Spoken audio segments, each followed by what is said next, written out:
Holy cow! I have been MIA, which means I owe you an apology. I am sorry for not posting a video for the past 2 weeks. I have been super busy.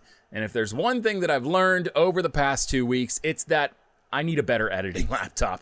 That is going to be my next investment for sure. The MacBook Air is great when you're just typing, when you're blogging, when you're doing things that aren't super multimedia heavy. But when it comes to editing videos and posting videos from the road, it kind of sucks. So MacBook Pro is definitely going to be something that I'll be looking at here in the very near future so that this doesn't happen again. But yeah, I've been traveling all over the United States for the past 2 weeks, seeing a lot of cool stuff, meeting a lot of cool people. I'm here to give you an update on what I've been up to. I'm also here to talk to you about 2 newsworthy items, one of which you can read about on my blog using the link in the description below, thedronegeek.org. We talk about something kind of crazy that happened in Las Vegas. But before you go and check that out, let's talk drones.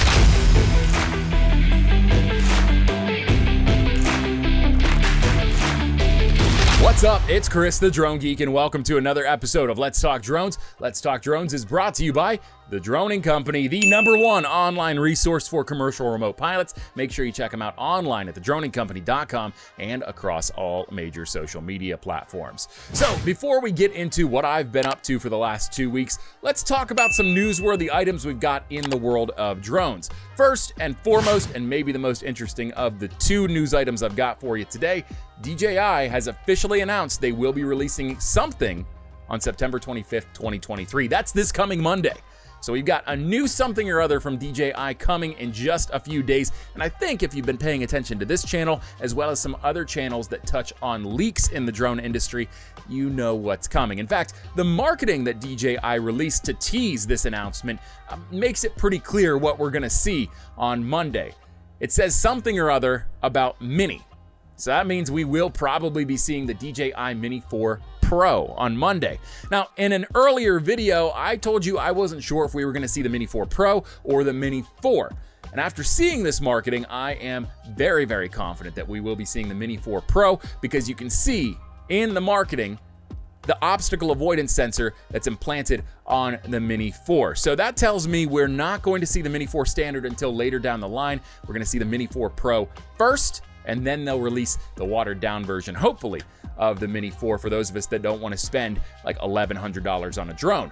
I don't have any confirmed sources, but I have heard whispers that that's around what this is going to cost, is around $1,100 for the DJI Mini 4, and I have officially decided that I will be purchasing the Mini 4 Pro, and it will likely be my last drone for a while from DJI. Now, it's nothing against DJI. I love their products, love their ecosystem. It's been the brand that I've been flying consistently since I started flying drones 7 years ago. But the fact of the matter is, there's not a lot of competition out there right now for the current and most recent products DJI has released. Autel is arguably a competitor for DJI, but they haven't released a new consumer level drone in quite some time. Nothing of merit anyway. So that being said, while DJI is sort of king of the castle outright and there's absolutely no competitor at all even trying to push them, there's no reason to continue purchasing drones from them on an annual basis. I'm thinking I'll be good between the Mavic 3 and the Mini 4 for probably the next 2 or 3 years at least.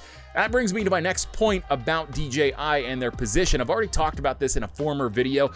I think DJI over the next 5 years is going to become a household name for consumer electronics. Let's face it, with very little pressure in the world of consumer drones, DJI really doesn't have to focus on those offerings nearly as heavy anymore. So that said, DJI is going to have a lot of time on their hands, which means they're probably going to start exploring other avenues in the consumer electronics department. I'm thinking we're going to see some medium format cameras, we're going to see more microphones, we're going to see headphones, we're going to see possibly computers. I don't know. DJI can sort of do whatever DJI wants at this point because they've got the consumer drone market completely locked down. And let's face it, even in the enterprise and commercial world, they're pretty far ahead. But enough about that. Mark your calendars, September 25th, DJI will be announcing the Mini 4 Pro. Yours truly will be getting his hands on one way or another So make sure you stay tuned to this channel as well, because we will have plenty of reviews coming on the DJI Mini 4 Pro. Now on to the next piece of news. I'm not gonna get into the real nitty gritty here. I'm just gonna share with you a very rough summary of what happened. If you want more detail, you can go ahead and use the link down in the description of this video to read about it on my blog, thedronegeek.org. We had a real jackass fly his drone in Las Vegas. That's right, we had a pilot fly their drone in Vegas, and if you don't know why that's such a big deal, you gotta do a little research, because largely the airspace in Vegas is restricted. You cannot fly your drone there without getting a lot of waivers. Now you may be asking, Chris, what if he got the waivers? What if he got the permission that he needed to fly the drone in the... He didn't. He admits it in an Instagram post. He posted a reel that features the video from the flight that breaks all of these rules and laws that are in place for the Vegas airspace by the FAA. Just complete moron, like moronic activity. Just, I don't understand. And here's the thing, I don't normally get upset about these types of flights, not to the point that I'd talk about them here, because let's face it, it happens everywhere. But the fact is, he was super public about it, and it's very, very obvious that he posted the reel to get clout.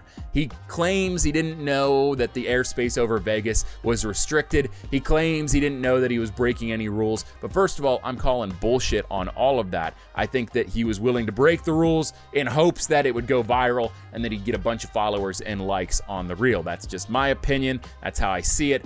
But even if it is true, even if he didn't have any clue as to what the airspace looked like in Vegas, he doesn't deserve the technology. Let's face it, I don't want to be harsh, but not everybody deserves the right to be able to fly a drone, especially not when you're putting people's lives in danger. Now I'm gonna go ahead and play the video and walk you through it here. You can see that he's flying his drone over a rather busy street in Vegas, right near the sphere that they just installed there, which for the record is really, really cool.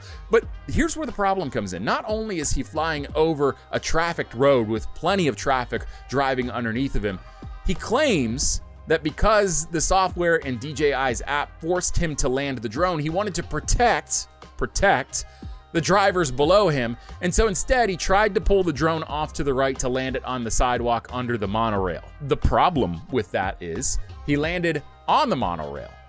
And even further of a problem is that the train on the monorail was making its way towards the drone. That is a gigantic problem. Now, I'm gonna be the first one to admit 9 chances out of 10, 9.99 chances out of 10, that train's gonna win and the drone's gonna be toast, which is exactly what happened here. The train hits the drone at the end of the video. There's some cutesy little ode to the end of the Sopranos series where it just cuts to black, and he thought he was being funny. It wasn't funny. But anyway, the drone was destroyed by the train. 9.99 chances out of 10, that's how it's gonna go. But that 0.01 chance, that slight sliver little chance that something goes catastrophically wrong. The drone gets caught up in the train's wheel system, it breaks something, it causes something to skid or malfunction. I don't know. I'm not gonna pretend to know the engineering behind trains, but let's just say in that one off chance, the drone does cause something to happen to the train where people's lives are put in danger. That's completely unacceptable. I'm not trying to be a white knight here. I'm not trying to virtue signal. I'm not trying to be anything I'm not. We've all broken rules, but the fact of the matter is this guy did it in a way that could have potentially put human lives at stake, and that's not cool. What's even less cool is that this guy thought it would be funny or thought that he would get sympathy from the larger community by posting a GoFundMe page and asking for people to donate so he can get a new Mini 3 Pro, which was what he was flying when all of this went down. The jackass is asking for $3,500. It's like, dude, listen, first of all, you're tone deaf for even asking us to help you after you broke all these rules that we try, for the most part, to stay in line with. But second of all, you're asking for like triple the value of your drone. Do you really expect us to have any sympathy for you at all? And that was one thing that felt really good when I was reading the comments on the reel. People were getting on and letting him know what an idiot he was being, and that, you know, they hoped that he got in trouble. And quite frankly, I do too. I normally don't say things like that. I normally want people to just be able to live as long as they're not putting lives at stake. I don't care what you do with your drone. It doesn't matter to me really in the grand scheme. But in this situation, I hope he gets caught. I hope the FAA throws the book at him. I hope he gets the same treatment that Philly Drone Life got. Not that I'm any advocate for Philly Drone Life or anything that he did, but the fact of the matter is this is in the same breath of stupidity, and he deserves the same punishment. Now, where have I been? So for the past 2 weeks, I've been at CUAV 2023 in Las Vegas, Nevada. We'll start there. So I went to the commercial UAV Expo at Caesars Forum, and I gotta tell you, if you are into the enterprise and commercial side of the industry, you like to use drones that are bigger, more capable, have a variety of payloads, sensors, and capabilities on board, this is a show that you cannot miss. You've gotta be there for the 2024 show, which I believe is still going to be at the beginning of September. It's at Caesars Forum in Las Vegas, Nevada. Start saving now if you've never been, because it is an awesome show. I had a lot of fun there, met a lot of cool people, talked to a lot of cool people, saw some really awesome products and services within the world of drones. If you'd like to see some of the stuff that I saw there, I'm gonna go ahead and link the playlist down below. The Droning Company has a complete playlist with all of the interviews that I did while I was there, alongside my new friend Sam Karp of the Droning Company. We went through and we talked to a ton of different people, and we saw a lot of cool products. Make sure you check out that playlist and watch those videos. We've got plenty for you there. And make sure you subscribe to the Droning Company too while you're at it. They've got a lot of cool content over there for you to consume. After we wrapped at CUAV, I headed over to Los Angeles, California, or at least the greater Los Angeles area, to hang out with my buddy Stuart Smith, the CEO and founder of the Droning Company. On top of that, we just had really great food and really great times, and he actually introduced me to one of his friends, Alan. Alan was a super cool guy. Stuart, if you're watching this, thank you so much, man, for the incredible time in Los Angeles. Couldn't have been as nearly a fun of an experience without you. So after all of that fun in California, it was time for me to make my way to Texas. I was gonna be there with Dragonfly during one of their demo events. They called it the Dragonflyer experience, and it was just that, an experience. So much fun at Dragonfly. If you remember, I did a video about the Commander 3 XL, the Dragonfly Commander 3 XL, a whole expose on it, as well as the company, when I visited Texas in March earlier this year. And when I visited that facility for the very first time, it was absolutely amazing then. This time around, just a few months removed from my last visit there, it was even better. The property's been fleshed out. There are all sorts of different demo ranges, all sorts of different features to it. The roadways were even graveled, and it was so nice. I mean, it was great before, and they just stepped it up completely, a whole new level. So thank you to Wayne, Colby, Mac, and Zach, the team stationed there at the Joint Air Center in Texas. The facility is absolutely beautiful, and everybody has you to thank for it. It was an awesome event, the Dragonflyer experience. We got to demo the Commander 3 XL. We got to set up all these different scenarios. We had delivery drops where the Commander 3 actually took a package to the people we were demonstrating for and dropped it in front of them from a remote station. We got to do a mapping mission. We got to even do an emergency response, like an escaped fugitive was hiding, and they set up this whole scenario where we tracked them down with the drone as Overwatch. It was a fantastic experience, and I loved every second of it. The Dragonfly team, they are light on their feet. They're able to put together a really cool demo show, and of course, super knowledgeable and super informative from the top all the way down to the bottom rung of the company. Absolutely awesome team. You will not find a better company in the commercial space than Dragonfly. Incredible people. And hey, I even got the opportunity to participate in one of their demos. I flew an FPV drone during that escaped felon or convict scenario where they used the Commander 3 as Overwatch, and then my FPV drone was the first contact. I flew it up to the convict in the metal crate, and I just made sure that he was in there and that our team was extracting them, and then I flew it back safely to base. It was a really awesome experience to be a part of that demo. So to everybody at Dragonfly, thank you so very much. After the demo was over, it was time to go home. I got home at 11:30 at night on Friday after being up until about 2 a.m. the previous night, so I didn't get a lot of sleep. And of course, if you fly at all, you know that sleeping on a plane just isn't the same. So I was exhausted Friday. I took the weekend to just recover. I didn't do really anything drone related over the weekend, but now we're at the beginning of a new week. By the time this video is posted, we're midweek, and I'm really excited to be back in it. However, I will be gone for another week.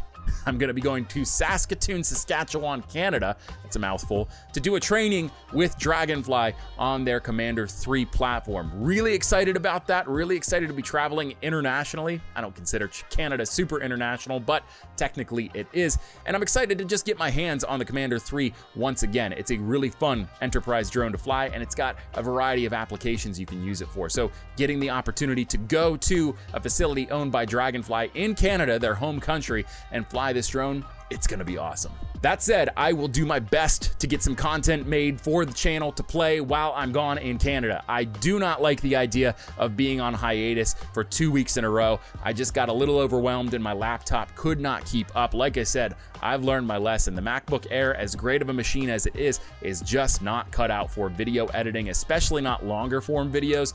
So I'm done with that. I'm gonna get a new MacBook as quickly as I can. Hopefully a MacBook Pro with the M2 chip in it. That would be fantastic, so that I can start to rip through video content even when I'm on the road. If you liked this video, hit the thumbs up icon down below. It helps me out a lot, helps get this video out into the algorithm to more folks like yourself. If you love drone content made by drones, about drones, and for drone pilots, this is the channel for you, my friend. Make sure you hit the subscribe button if you haven't already, and while you're at it, hit the bell icon. You'll get a notification every time I post a new video. Until next time, I'm Chris, the Drone Geek, and I am out of here. See ya! Yo, what you say? Steady screaming.